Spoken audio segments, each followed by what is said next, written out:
Hey everybody, it's Nicole from Soul and Substance. You may be wondering, why am I coming to you via video and where is the new blog post? Well, today is a very monumental day. It is November 11th, and that only means that Soul and Substance turns 2 years old! I am so excited, and I hope you guys are too. I mean, this is such a milestone. Like, I never would have thought, I described it, even in last year's anniversary post, that I never would have thought that I would make it 2 years. But we are here celebrating together, and I thank each and every one of you for reading, commenting, and sharing my blog post. It means the world to me. Trust me, it does.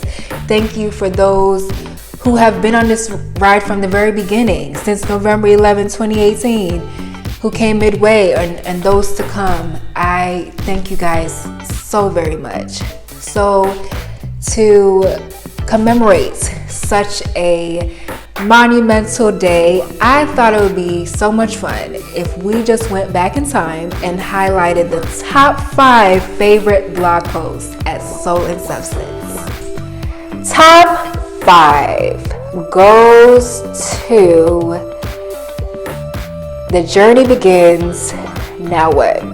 That was blog post number 3, and that's a post that detailed that I just got my new job, but where do I go from there? I acknowledged that there were things that I wanted out of life, like I wanted to be married. Now, I wanted to be in the field that I enjoyed right then and there. There are other things that I wanted to live on my own right then and there, have my own house, all those things. And I just felt like I was pushed in a position where, okay, I have a job now, but what else? And I felt frustrated. But I feel like that blog post, although it wasn't the inaugural post, but it set the tone.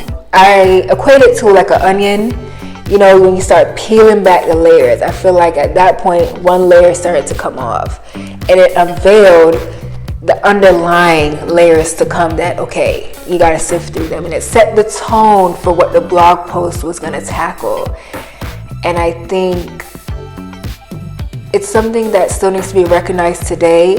I will say I'm not the young lady that I was in that blog post. So top 4 would have to go to, I forgot to add this to my resume. Now, that blog post was about me acknowledging the many passions that I have. One thing that I highlighted in that blog post was that I felt like I had to confine to a box. I felt like I had to check off one box and be that forever as far as a career. But no, I realized your girl is multifaceted. I realized, that I was, I'm a writer, I'm a hairstylist, the list goes on and on. But it also put to bed the tradition of, the sole career choice, and you do that forever, like what our, generations have done before us. And it's something to teach our babies coming forward that no, you can be whatever you want. You can do as many things as you want. The sky is the limit, for real. Dream big, and there's nothing wrong with that. I even think, with that blog post, it was being brave enough to be, to be brave and acknowledge such a thing where, many people just think that you have to be a doctor, you have to be a lawyer just to have success in life, and that's not true. And being able to acknowledge something like that shows confidence and bravery, and I think I did that. With that being months later, do I still feel the same way? Absolutely. Do I encourage other people to think the same way? Yeah. There's nothing wrong with it. We don't have to feel confined to a box, and not to push that on other people too. You know what I'm saying? So, the sky's the limit. Okay, so third place has to go to the time it took to face it all. That blog post was about my anxiety, especially with the pandemic.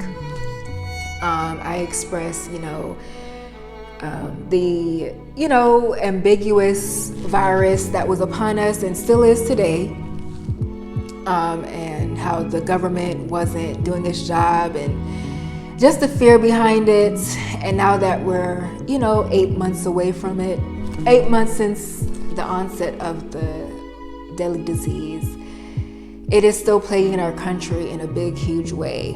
And, me talking about anxiety, I'm telling you guys, I detailed it in the blog post, but I would wash my hands excessively. Your girl was already practicing hygiene, let's be clear. But, all of the necessary precautions was to an all-time high. And would you believe that COVID-19 reached my family? Yes. That blog post was published back in late April, and in a few days after that, my parents was diagnosed with COVID-19. So the worst nightmare that I had on my mind reached my family. And even further, I lost my grandmother in May as well. So it was a trying experience. My parents, especially my dad, he had the worst experience from it. Like, it is real, y'all. Do not, everyone handles it differently, whoever is diagnosed with it. But I'm telling you, it is not a game. It is not a game at all. Extreme fatigue and just seeing your loved one in that state. Like, my dad and my mom were both in the hospital, but my dad spent the most time. And just to think about his mom, my grandmother, passed away while he was in the hospital and struggling with that deadly disease. He wasn't even able to attend his mom's funeral. So it's really, really trying. But the reason why I bring it up and it reaches top 3 is because I think there's just something to say about facing your fears and acknowledging the fears that we have. I can say it now, but as anxious as I was, and me putting it out there, and unfortunately having COVID reach my household, it made me realize it just takes us to face something in order to bring relief. I would never promise COVID-19 on anybody, not even my worst enemy. But the fact that it reached my home and we're on the other side of it, I wouldn't say that it's nothing serious, because it is, like I said before, but it brought relief and less tension. And so I just, I encourage you guys that whatever you have that you're fearful of or anxious of, seek help, but also face it, whatever it is, talk about it. I brought light to the situation, how I was feeling. And look, being on the other side of that, it helped me kind of, tone down a bit, because you can also survive from it, as my parents, who are still here today. So top 2 goes to, I wear green in my closet. Y'all, last year when this blog post was published, I tell you, number 1, it was very difficult for me to admit that I struggle with jealousy. I don't think anybody would raise their hand and say, hey, I'm jealous of so-and-so, and not even admit to that they're jealous of their close relatives or friends. And that's one thing that I let it all out in that blog post, and so many of you guys resonated with it. And it was something that truly was a relief for me, and I'm glad that I did speak on it. But it's something that, although it's not as intense that it was, I still deal with it. But you guys, you tore that blog post up. Even till this day, like, people are still like, man, the blog post that you've grown since, your debut. But so far, nothing can't top I wear green in my closet. So I challenge each of you guys, even in that blog post, that if you're dealing with jealousy, it is an ugly thing to have. It's nothing to be cute about, and it really damages you.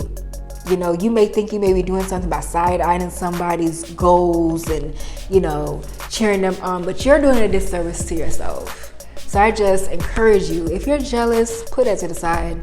It's not worth it. It's not worth losing a friendship, a relationship. Not at all, because you dimming someone else's light, what is that going to do for you? If anything, that person, they're going to keep striving and they're going to get stronger because you hating on them. They're going to use that as fuel. So, no, the most important thing is acknowledge it. Whenever you feel it coming on, just say, hold up. No, I'm going to cheer so-and-so on, but I'm going to do me. I'm going to work on me and continue to grow. I think this needs a drum roll. Drum roll, please. Top 1, first place. Y'all ready for this? It was a no-brainer. It was an absolute no-brainer. I think even after I pressed publish, I knew this was going to be top 1, hands down. And it goes to Dearest Me. Dearest Me, y'all. Okay, let me tell you something.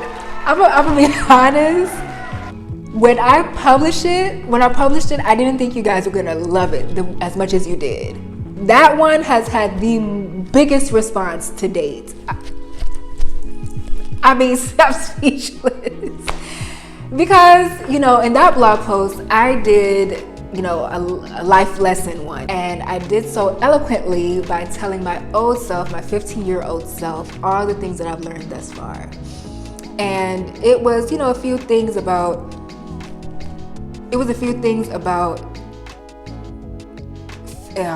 people will disappoint you. It was one. Another one was about mistakes and how mistakes aren't always,